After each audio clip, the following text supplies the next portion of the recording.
பொய் கொஞ்ச நெஞ்ச பொய் இல்ல, இவருக்கு நோபல் பரிசே கொடுக்கலாம்.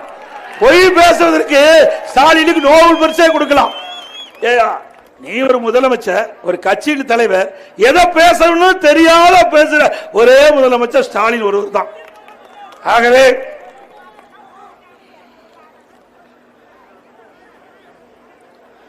பேய் ஆட்சிக்கு முடிவு கட்டுவோம், மக்கள் ஆட்சியை மலர செய்வோம்.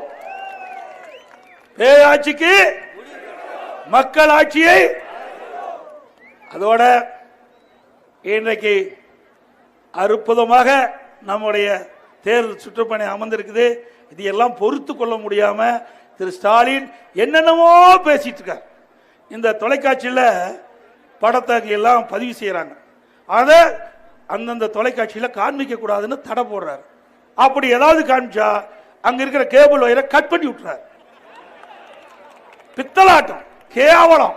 ஒரு முதலமைச்சர் செய்யற வேலையா? ஏன் பயம்? பயம் வந்துட்டது, தேர்தல் ஜுரம் வந்துடுது ஸ்டாலினுக்கு. நம்முடைய கூட்டத்தை பார்த்து, தேர்தல் பிரச்சாரத்தில் மக்கள் வருகின்ற கூட்டத்தை பார்த்து பயந்து நடுங்கி பத்திரிகையில் போடாத, தொலைக்காட்சியில் காட்டாத அப்படின்னு சொல்லிக்கிட்ட அளவுக்கு ஸ்டாலின் வந்து விட்டார். இதுவே நமக்கு கிடைத்த மிகப்பெரிய வெற்றி.